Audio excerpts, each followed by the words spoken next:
Hi hello అందరికీ నమస్తే. బాగున్నారా అందరూ? మేమైతే చాలా చాలా బాగున్నాం. ఈరోజు రిబ్బన్ పకోడీ ఆర్ చెక్క పకోడీ ఆర్ గట్టి పకోడీ ఎలా చేయాలో చూద్దామా.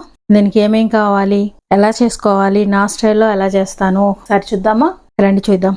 చెక్క పకోడీ ఆర్ రిబ్బన్ పకోడీ కావాల్సినవి చూద్దాము. శనగపిండి, బియ్య పిండి హాఫ్ తీసుకున్నానండి, ఈక్వల్ 1:1.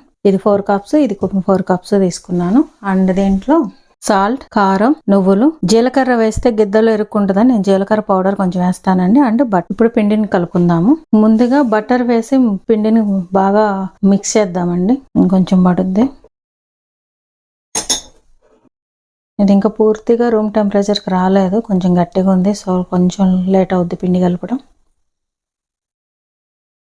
ఇలా ముద్ద చేసి చూస్తే గట్టిగా ఉండాలి, ఇంకొంచెం గట్టిగా అవ్వాలి. సో ఇంకొంచెం వాటర్ వేయాలి.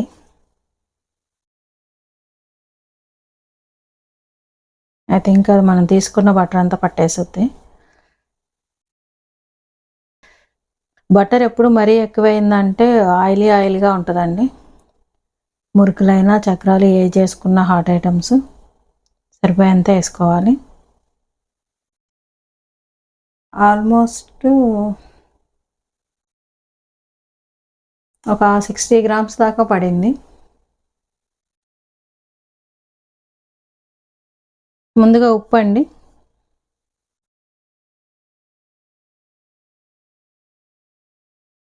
కారం,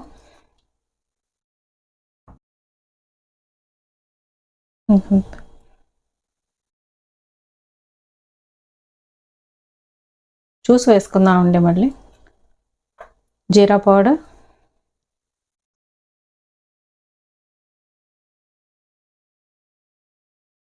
నువ్వులు,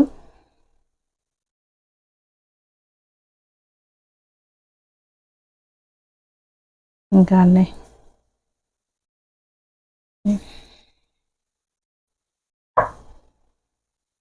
ముందు ఇవి మిక్స్ చేసేసుకొని దీంట్లో నీళ్ళతో కొంచెం కొంచెం నీళ్ళు పోసుకుంటూ మిక్స్ చేసుకుందామండి. ఇప్పుడు కొంచెం కొంచెం వాటర్ వేసుకుంటూ మిక్స్ చేసుకుందామండి.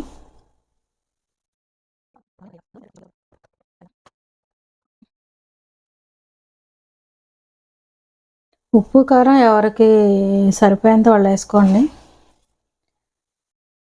ఎక్కువ తక్కువ తినేవాళ్ళు ఉంటాం కదా. నేను ఇలానే కలుపుతానండి. కొంతమంది చాలా గట్టిగా కూడా కలుపుకుంటారు. చెక్క పకోడీ క్రిస్పీగా ఉండదు, హార్డ్గా ఉంటుంది, చాలా గట్టిగా ఉంటుంది.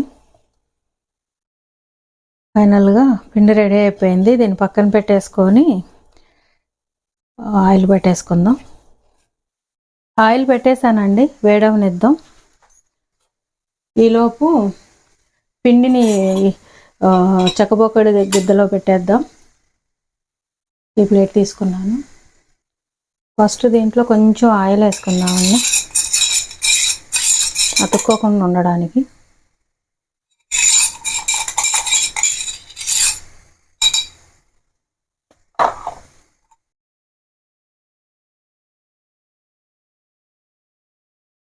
ఇలా పెట్టేసుకుందాం అన్ని గిద్దలకి.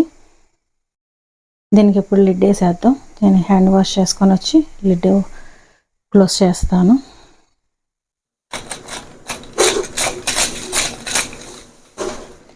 లిడ్ వేసేసి రెడీగా పెట్టేశాను. ఇంకా కొంచెం కాగాలండి,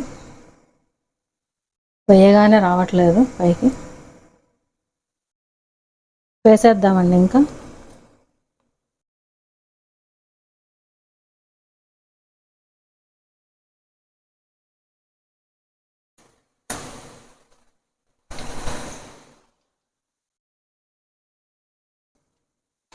ఉడుకు ఆగిపోయిందండి, దీన్ని ఇప్పుడు తిరగేద్దాము.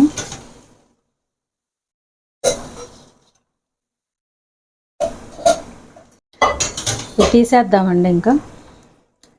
ఇలా మనకు ఎన్ని కావాలంటే అన్ని వండుకోవడమే. రిబ్బన్ పకోడీని ఇట్లా బేసన్ అండ్ రైస్ ఫ్లోర్ కాకుండా ఓన్లీ రైస్ ఫ్లోర్తో కూడా చేసుకోవచ్చండి. బాగుంటుంది, టేస్ట్ చాలా బాగుంటుంది అది కూడా.